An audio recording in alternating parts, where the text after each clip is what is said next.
तमिलनाडु में चमत्कार हो गया।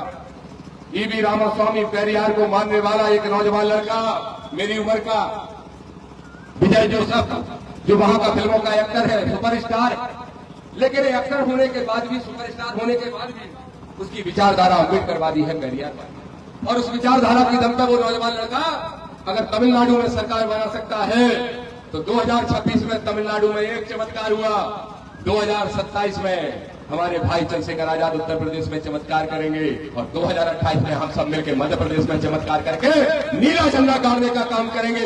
यकीन मानो, ये भाजपा कांग्रेस एक सिक्के के दो पहलू नहीं, बल्कि एक साधनाथ को दूसरा नागनाथ है। जो मनवर साहब कांची राम जी कहते थे, वो दामोदर भी कहता है, दोनों चोर चोर मौसे आते भैया है।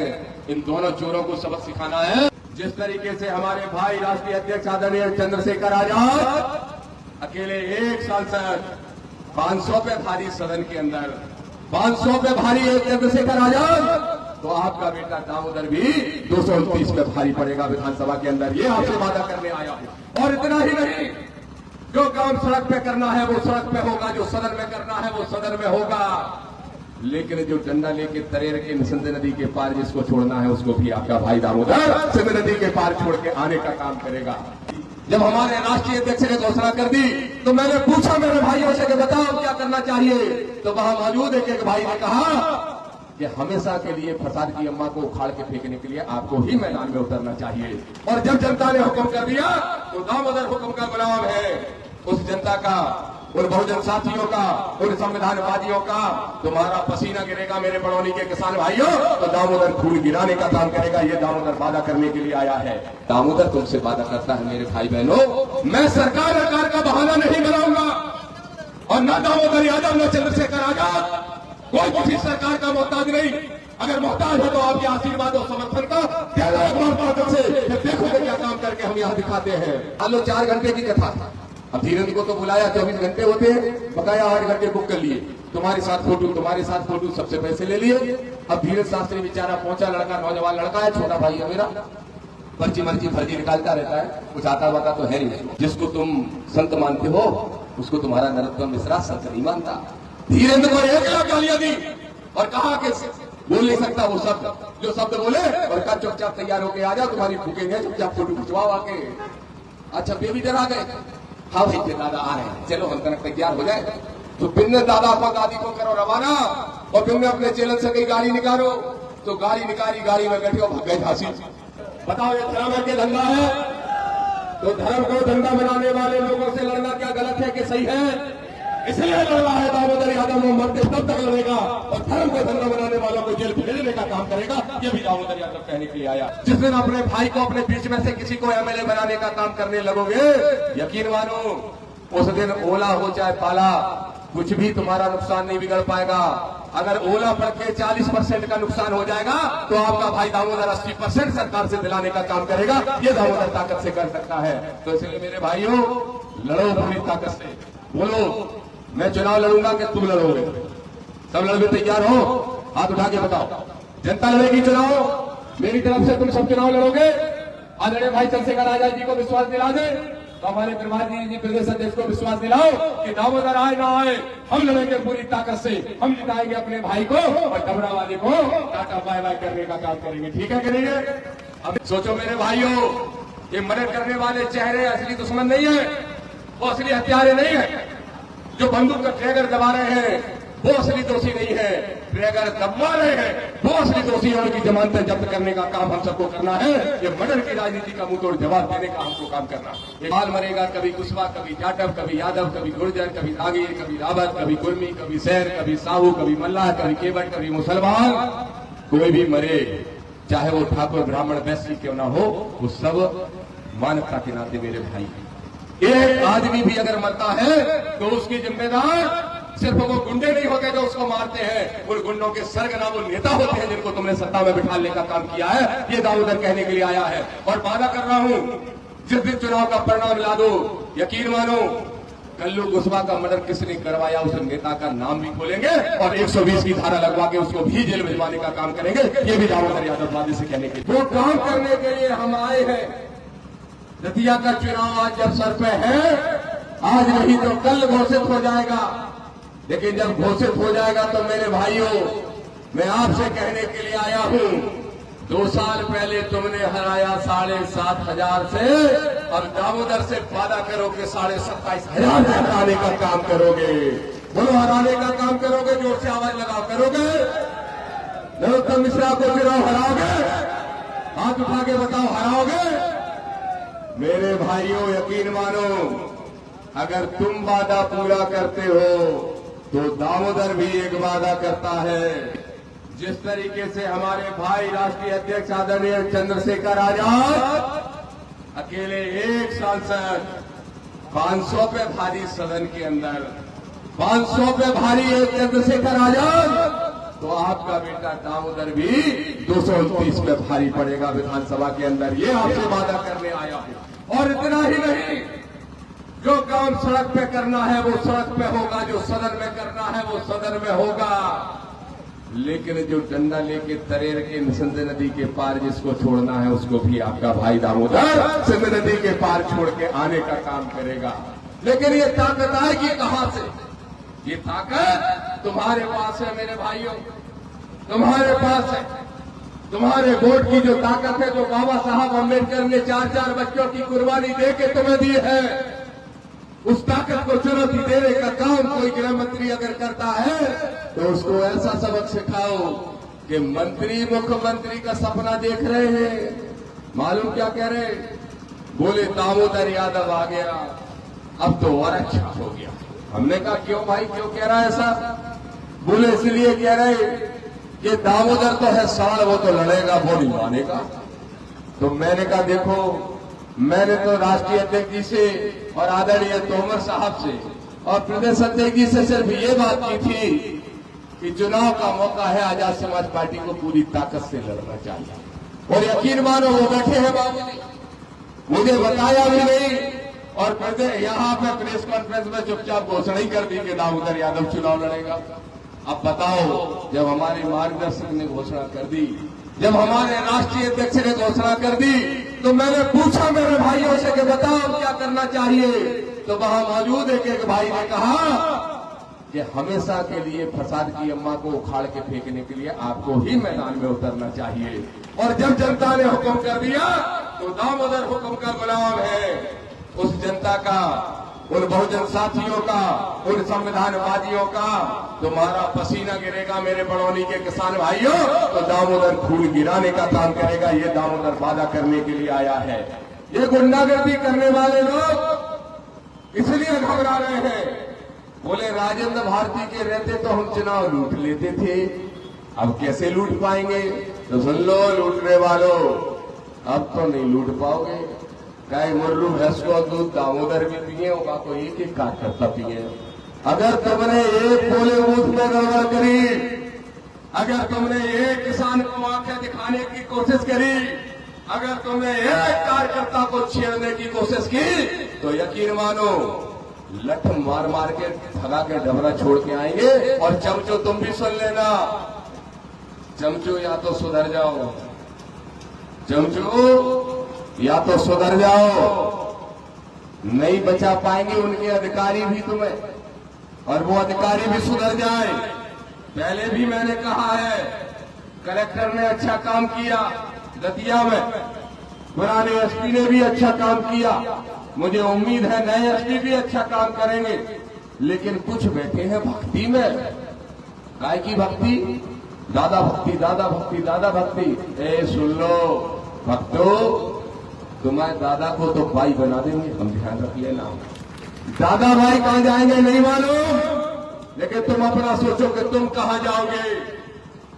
जिस संविधान की शपथ लेके, जिस संविधान की बदौलत तुमको नौकरी मिली है, वो अपना नैतिक दायित्व कर्तव्य निभाओ और ईमानदारी से चुनाव कराओ। ये दामोदर कहने के लिए आया है, दामोदर कह रहा है। और भाई आदरणीय चंद्रशेखर आजाद की तरफ से भी कह रहा हूं, भलाई तुम्हारी इसी में है कि चुनाव को चुनाव की तरह लड़ो, युद्ध की तरह मत लड़ो, नहीं तो 90% लोग तुम्हें मार से भगाने का काम करेंगे। ये दामोदर यादव कहने के लिए आया है।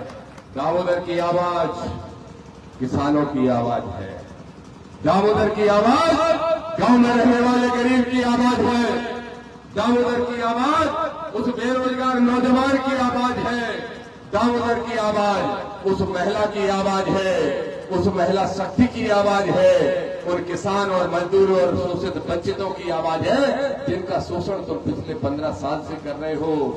अब विधायक नहीं है तो बोले विधायक नहीं है तो कोई बात नहीं, हमारी सरकार भारती जी से हमने कहा, एक बार मिल गए विधायक बनने के बाद, बोले आप मिले नहीं तो आपको धन्यवाद ही नहीं दे पाए, आपने बहुत मदद कर दी।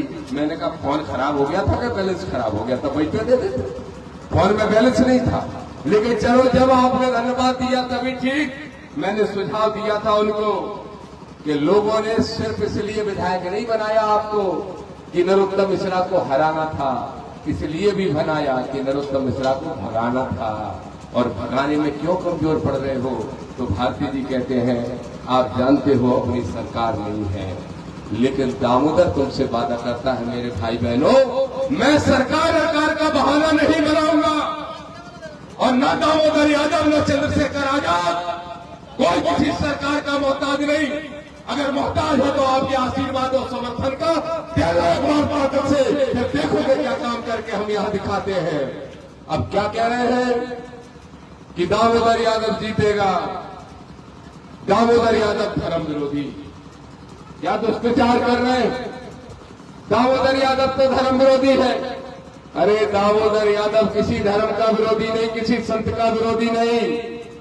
दामोदर अगर विरोधी है तो आडंबर पाखंड का विरोधी है, धर्म को धंधा बनाने वालों का विरोधी है। मेरे भाइयों किसानों जरा सोचो, अगर कोई मंदिर बनवाता है, मंदिर सरकारी जमीन में डबरा में 9 ग्रह का मंदिर बनता है, 9 ग्रह का, और सरकारी जमीन में तुमसे भ्रष्टाचार से कमाया हुआ 135 करोड़ रुपए लगाया जाता है डबरा के मंदिर में। तो दामोदर ने एक ही मांग तो कर ली कि मुख्यमंत्री जी मंदिर सरकारी जमीन पे बना है तो उसका मालिकाना हक भी सरकार के पास होना चाहिए, नरोत्तम मिश्रा के परिवार के पास नहीं होना चाहिए। सही बात है कि नहीं? हाथ उठा के बताओ, सही मांग की कि नहीं? लेकिन ये धर्म को धंधा बनाने वाले लोगों को मिर्चियां लगती, नहीं नहीं नहीं ये नहीं हो सकता। तो क्या हो सकता है? बोले हम बुला रहे धीरेन्द्र शास्त्री को कथा कराएंगे। मैंने कहा करा ले भैया। अब वो आ गया पर्ची वाला, कथा भी करके चला गया, 28 साल का लड़का छतरपुर का। अब मालूम क्या कथा हुई, जरा जगह छोड़ना प्रभारी जी को किस्सा सुनाते हैं। धीरेन्द्र शास्त्री को बुलाया नवग्रह मंदिर के उद्घाटन में, और तमाशा मालूम क्या हुआ, मैंने आज तक ओपन नहीं किया, प्रमाण है, और नरोत्तम जी चैलेंज है, बोल देना दामोदर झूठ बोल रहा है तो प्रमाण भी देके दिखा दूं। अब इनने बुलाया, इनने बुकिंग पहले कर ली, इतने बजे कथा है, इतने घंटे खाली है, इतने घंटों में इतने व्यापारियों से मिलना है, इतने सेठों से मिलना है, उनके पैसे ले लिए थे, पैसे भी ले लिए थे। सुन रहे हैं, समझ रहे हो कि नहीं? कि मान लो 4 घंटे की कथा, अब धीरेन्द्र को तो बुलाया, 24 घंटे होते हैं, बकाया 8 घंटे बुक कर लिए, तुम्हारे साथ फोटो, तुम्हारे साथ फोटो, सबसे पैसे ले लिए। अब धीरेन्द्र शास्त्री बेचारा पहुंचा, लड़का नौजवान लड़का है, छोटा भाई है मेरा, पर्ची मर्ची फर्जी निकालता रहता है, कुछ आता वाता तो है नहीं उसको। अब जब धीरेन्द्र वहां पहुंचे तो धीरेन्द्र थक गए थे बेचारे, सो गए अंदर जाते। अब 4-5 बड़े बड़े बारंबारे चेला है उनके, तो वे बाहर खड़े हो गए गेट पे। अब इतने बिलने कही कि हाँ मिश्रा जी तुमने तो कही थी मिलवाओगे, कहा बोले मिलवा रहे, चिंता नहीं करी। तो एक को मोड़ा है उनको, जाने कान होगा को हम जाना बनेंगे, पहले बाहर पहुंचाओ। तो कोई बड़े बारन ने कहते नहीं महाराज जी तो आराम कर रहे हैं, बाकी बार एक भतीजो है बाहर पहुंचाओ। तो बहन ने कह रही नहीं महाराज जी तो आराम कर रहे। फिर नरोत्तम जी खुल ही गए गुस्सा में, वो जाके किवारन में लाते ही और 1 लाख गाली दी। 1 लाख, जिसको तुम संत मानते हो उसको तुम्हारा नरोत्तम मिश्रा संत नहीं मानता। धीरेन्द्र को 1 लाख गालियां दी और कहा कि बोल नहीं सकता वो शब्द, जो शब्द बोले, और कहा चुपचाप तैयार होके आ जाओ, तुम्हारी फूकेंगे, चुपचाप फोटो खिंचवाओ आके। अच्छा बेबी डरा गए, हाँ भाई के दादा आ रहे हैं, चलो हम तक तैयार हो जाए। तो बिन ने दादा को दादी को करो रवाना, और बिन ने अपने चेलन से कही गाड़ी निकालो। तो गाड़ी निकाली, गाड़ी में बैठे और भाग गए झांसी। अब कथा को टेम होगा, अनिल भाई सचिन भैया तुम्हें तो पता होगा, तुम डबरी के हो, पूछ लो जरा। अब हो गया कथा का टेम। जब कथा का टेम हो गया तो नरोत्तम ने कही कहाँ है, अभी तक नहीं आया धीरेन्द्र शास्त्री। बोले वे तो भग गए। बोले कहाँ भग गए, फिर कथा को पढ़े। बोले कहाँ मालूम, सो फोन नहीं उठा रहे। नरोत्तम लगाए भी ना उठाए, लगाए सो ना उठाए, सो पहुंच गए झांसी के सांसद के। झांसी के सांसद के यहाँ चाय पी रहे थे। वहां ने कही स्पीकर चालू कर दो, बात तो नहीं कर रहा वो 28 साल का लड़का। वो अब आजकल सब 28 साल का लड़का कहने लगे धीरे से, हमने नाम रख दो 28 साल का लड़का। तो उनने कही कि लौट आओ चुपचाप, हम जानते थे कि तुम कछु नहीं जाना, तुम्हारे जादू टोना पे हमें बिल्कुल भरोसा नहीं है, ना डर है। चुपचाप लौट आओ, नहीं तो तुम्हारी ऐसी तैसी कर दे। सो जी लौट के पहुंच गए, इनने कथा पढ़ने का काम किया। बताओ ये धर्म है कि धंधा है? मेरे भाइयों बताओ, इन लोगों ने धर्म को धर्म बना रखा है या धंधा बना रखा है? जवाब दो, ये धर्म है कि धंधा है? बताओ, जोर से बोलो, चिंता मत करो, कोई में रख में नहीं जो। बताओ ये धर्म है कि धंधा है? तो धर्म को धंधा बनाने वाले लोगों से लड़ना क्या गलत है कि सही है? इसलिए लड़ रहा है दामोदर यादव, वो मरते तब तक लड़ेगा और धर्म को धंधा बनाने वालों को जेल भेजने का काम करेगा। ये भी दामोदर यादव कहने के लिए आया है। मेरे भाइयों, मेरे बड़ौनी के साथियों, यहाँ के किसानों की समस्या अमित लोधी जी बता रहे थे। अमित लोधी जी देखो, मैं कभी निकलता हूँ दौरे पे, कई हमारे किसान भाई आके कह रहे, बोले केस बच गया। किसने बना दिया? बिजली विभाग ने। क्यों बना दिया बिजली विभाग ने? तो बिजली विभाग आंधा होके जो केस बनाने का काम कर रहा है वो मेरी जानकारी में है। बिजली विभाग जो फर्जी बिल देने का काम कर रहा है वो मेरी जानकारी में है।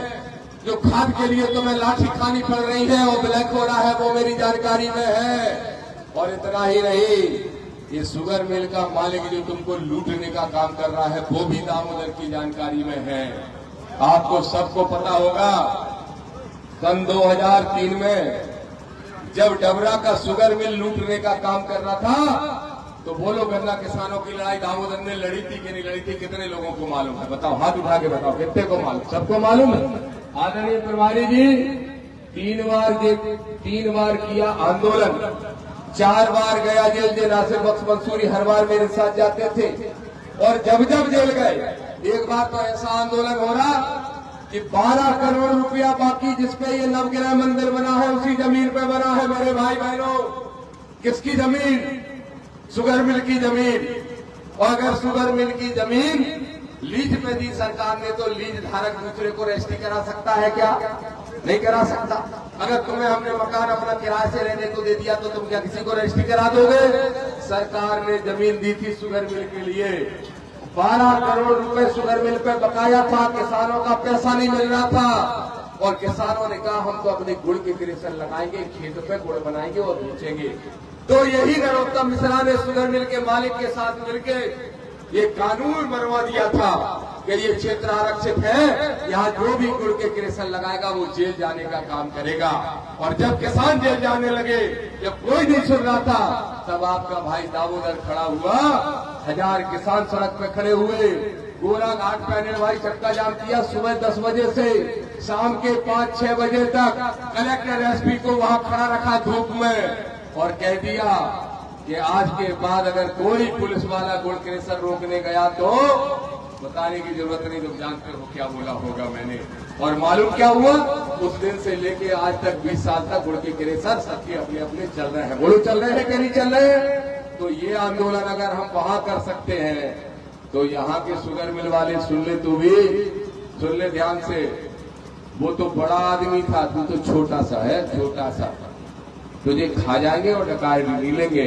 हमारे किसानों का भुगतान समय से करने का काम कर दो, नहीं तो इन्हीं किसानों को लेके आऊंगा और खुद ताला डालने का काम करूंगा। और जितनी भी जमीन उसके पास होगी, जितनी भी जमीन उसके पास होगी, उस जमीन पर कब्जा करके नीलाम करा के जिनके किसानों के जितने पैसे उस हिसाब से बांटने का काम कर देंगे। बोलो तैयार हो? तैयार हो इसके लिए? मेरे भाइयों, तुम तो 7 महीने भर को तैयार हो जाओ। तुम्हारी इच्छा हो तो विधायक बना देना।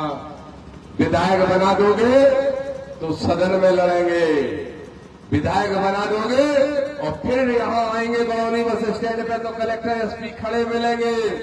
विधायक बना दोगे तो एक फोन पे दौड़ दौड़ के ये तुम्हारे काम करेंगे। विधायक बना दोगे तो शुगर मिल वाला घर जाके हाथ जोड़ के पैसा दे आएगा। विधायक बना दोगे तो बिजली विभाग के बेईमान अधिकारी ट्रांसफर करा के भाग जाएंगे, और विधायक बना दोगे तो सत्ता की गुंडागिर्दी करने वाले ठंडी सड़क पे जेल में दिखाई देंगे। ये दामोदर वादा करने के लिए आया है। और विधायक नहीं बना दोगे तो अब पसीना बहा रहे, सड़क पे लड़ रहे, सो भी लड़ते रहेंगे। अब बोलो तुम्हारी इच्छा क्या है? बनाना चाहते हो क्या? जोर से बोलो, गूंगे नहीं। बनाना चाहते हो क्या? आवाज कमाई। बनाना चाहते हो क्या? तिवारी जी बनाना चाह रहे, लड़ जाए, लड़ जाए। आप लोग तो कहीं कह दिया लड़ जाओ। अनिल भाई लड़ जाए, सत्येंद्र भाई लड़ जाए, लड़ जाए। देखो सत्येंद्र विद्रोही जी, हम लड़ तो रहे, लेकिन एक वादा हम तुमसे भी चाह रहे, या तो तुम हमें लड़ाओगे चुनाव, हम डबरा में तुम्हें नरोत्तम से लड़ाएंगे कुश्ती, तुमको भी लड़ने के लाने तैयार रहो, ठीक है कि नहीं? डबरे के रहने वाले हमारे प्रदेश अध्यक्ष, इनको डबरा में उससे हम कुश्ती लड़ाएंगे। और मेरे भाइयों चिंता मत करो, देखो कितने होशियार है।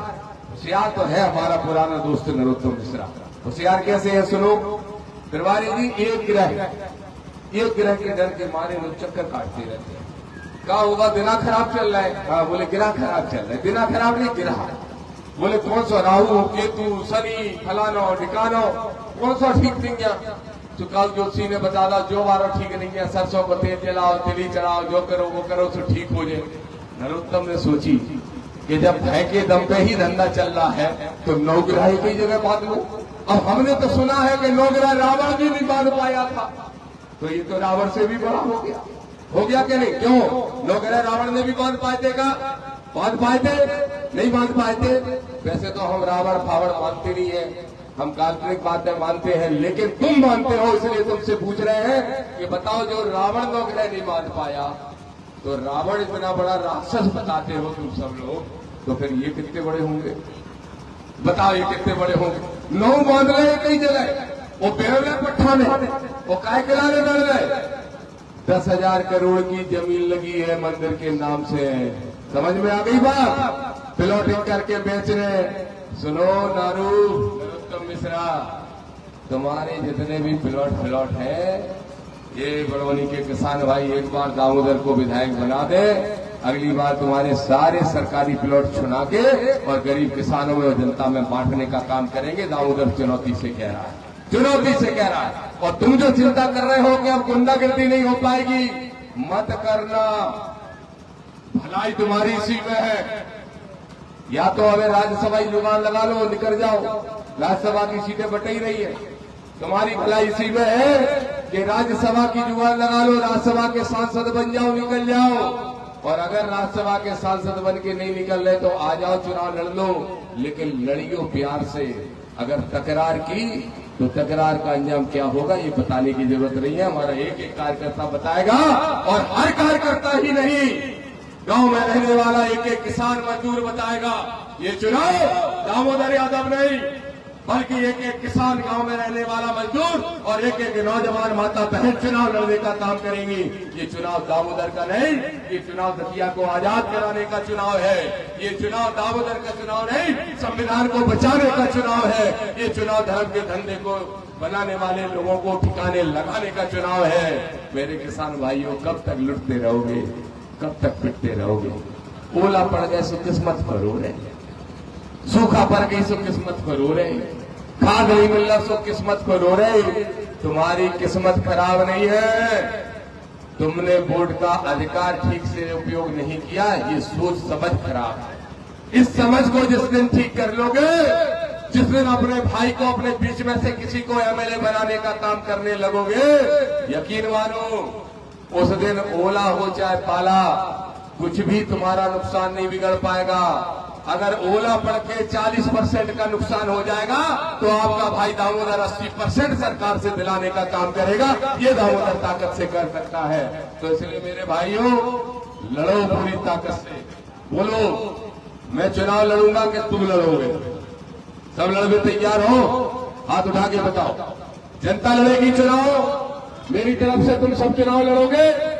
आदरणीय भाई चंद्रशेखर आजाद जी को विश्वास दिला दे, तो हमारे त्रिपाठी जी प्रदेश अध्यक्ष को विश्वास दिलाओ कि दामोदर आए ना आए, हम लड़ेंगे पूरी ताकत से, हम जिताएंगे अपने भाई को और डबरा वाले को टाटा बाय बाय करने का काम करेंगे। ठीक है कि नहीं है?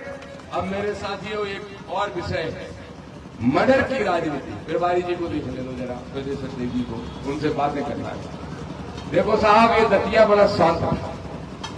दतिया में राजनीति कभी मर्डर की नहीं होती, दतिया में राजनीति कभी डकैती और चोरी की नहीं होती थी। लेकिन कुछ लोग राजनीति में आए, उनने मर्डर की राजनीति शुरू करा दी। मुझे याद है कुशवाहा समाज के 2-3 लड़के, एक राजू कुशवाहा हुआ करता था 20 साल पहले, राजनीति में जरा उठा कुशवाहा हमारा भाई, उसका मर्डर कराने का काम किसी नेता ने कर दिया। इसलिए मैं नाम नहीं ले रहा हूं, खुद हिसाब लगा लेना। उसके बाद फिर समय आया, एक नेता बन के निकली एक महिला, सब्जी बेचने वाली महिला, जब नगर पालिका की अध्यक्ष बन जाती है तो बेईमानी से 200 वोट से हराया जाता है अमानो भाई को। और जब अमानो भाई आंदोलन करके बड़ी नेता बन जाती है तो अमानो भाई का मर्डर करा दिया जाता है। वो भी एक नेता ने कराया, मैं नाम नहीं ले रहा हूं, खुद समझ जाना। उसके बाद 1-2 और लड़कों के मर्डर हुए। और अभी 1 महीने पहले भारतीय जनता पार्टी का ही पार्षद, जो कभी मेरा साथी, मेरा कार्यकर्ता, मेरा भाई रहा है, उस कल्लू कुशवाहा ने जब नए लड़कों में उठने का काम किया तो उसका मर्डर भी करा दिया जाता है। सोचो मेरे भाइयों, ये मर्डर करने वाले चेहरे असली दुश्मन नहीं है, वो असली हत्यारे नहीं है। जो बंदूक का ट्रैगर दबा रहे हैं वो असली दोषी नहीं है, ट्रैगर दबा रहे हैं वो असली दोषी है। उनकी जमानतें जब्त करने का काम हम सबको करना है। ये मर्डर की राजनीति का मुंह तोड़ जवाब देने का हमको काम करना।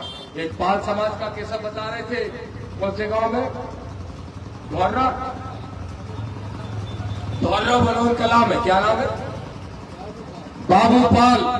मैं कह रहा हूं भाइयों, कभी पाल मरेगा, कभी कुशवाहा, कभी जाटव, कभी यादव, कभी गुर्जर, कभी दांगीर, कभी रावत, कभी कुर्मी, कभी सैर, कभी साहू, कभी मल्लाह, कभी केवट, कभी मुसलमान।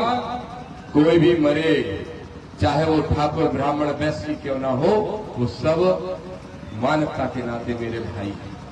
एक आदमी भी अगर मरता है तो उसकी जिम्मेदार सिर्फ वो गुंडे नहीं होते जो उसको मारते हैं, उन गुंडों के सरगना वो नेता होते हैं जिनको तुमने सत्ता में बिठाने का काम किया है। ये दामोदर कहने के लिए आया है। और वादा कर रहा हूं, जिस दिन चुनाव का परिणाम ला दो, यकीन मानो, कल्लू कुशवाहा का मर्डर किसने करवाया उस नेता का नाम भी खोलेंगे और 120 की धारा लगवा के उसको भी जेल भिजवाने का काम करेंगे। ये भी दामोदर यादव वादे से कहने के लिए आया। दूसरा मेरे भाइयों, किसानों की जो समस्याएं हैं वो तो मैंने बता दी। मेरा तो जन्म ही किसानों की लड़ाई लड़ने के लिए हुआ है। लेकिन जो भय का, आतंक का माहौल है, मालूम है थोड़ी सी राहत मिली जब 7,000 से तुमने हरवाया। लेकिन अगर पूरी राहत चाहिए तो 27,000 से हराओ। कहते हैं जन्मदिन मना लिया अपने मोड़ा का और हमें नहीं बुलाया तुमने। ये माहौल है शहर में, गांव में नहीं। शहर में क्या माहौल है कि जन्मदिन मना लिया और नरोत्तम को या उनके लड़के को नहीं बुलाया तो रात को पुलिस तलाशती है। दस्तोन मना लिया और अगर नरोत्तम की बड़ी होर्डिंगें नहीं लगवाई तो रात को पुलिस तलाशती है। ये जो भय का वातावरण है, दामोदर वादा करता है तुमको भयभीत करने वाले को ऐसा भयभीत करेंगे कि हमेशा के लिए दतिया छोड़ के भागने का काम करेगा। ये भी दामोदर वादा करता है। दूसरा, ये जो प्रशासन की दादागिरी चलती है, यकीन मानो मेरे भाइयों, तहसीलदार और एसडीएम, एसडीओपी और थाना प्रभारी आपके समस्याओं के समाधान के लिए आपके गांव में मंच लगाने का काम करेंगे। ये दामोदर तुमसे वादा करने आया है। तुम्हें इस थाने के चक्कर नहीं काटने पड़ेंगे। अब मैं जो कह रहा हूं तो सुन लेना।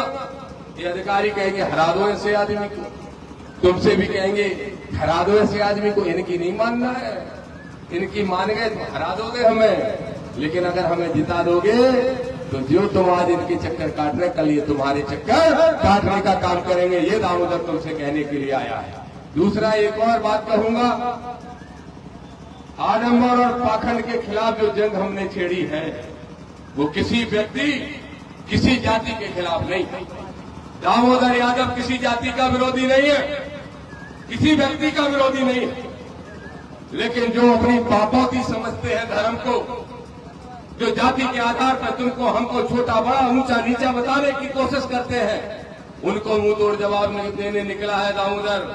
अरे चाहे विधायक बन जाए या मुख्यमंत्री, चाहे कभी ना बन पाए पंच सरपंच भी, जब तक दामोदर जिंदा है आडंबर, पाखंड और जातकवाद के खिलाफ लड़ाई छेड़ी है और पूरी ताकत से लड़ने का काम करता रहेगा। ये दामोदर वादा करने के लिए आया। और एक बात और सुन लो, ये मत सोचना कि चुनाव लड़ रहे हैं तो बदिया कर लोगे। बदिया जानते हो? मंच वाले जानते हो? बदिया जानते हो? सामने वाले जानते हो? कैसे कैसे हम अपने उसूलों से, सिद्धांतों से समझौता नहीं करेंगे, 1000 बार हार जाए। सुन लेना, ये मत कहना कि वोट का लाभ चाहिए तो चलो धीरेन्द्र शास्त्री के पांव छू लो। अगर तुम जबरन लोगे तो वह पांव पकड़ के फटक और ले। समझ गए कि नहीं हिंदी में? तो कोई इस तरह की शर्तें दामोदर पे मत रखना। दामोदर के लिए गीता, दामोदर के लिए कुरान, दामोदर के लिए रामचरितमानस, दामोदर के लिए शिव पुराण, अगर कुछ है तो बाबा साहब के द्वारा बनाया हुआ भारत का संविधान और संविधान। और डंके की चोट पे कहता हूँ, जिस दिन संविधान का राज आ जाएगा, जिस दिन संविधान को मानने वाले तुम्हारे जनप्रतिनिधि बन जाएंगे, उस दिन अधिकारी भी तुम्हारे सेवक बन जाएंगे और तुम्हारा जनता का राज आ जाएगा। दामोदर वही सपना देख रहा है। इसलिए आडंबर पाखंड के खिलाफ जो जंग छेड़ी है वो लड़ेंगे और जीतेंगे। जैसे तमिलनाडु के अंदर, एक और बात यहां से कहूंगा, तमिलनाडु में चमत्कार हो गया।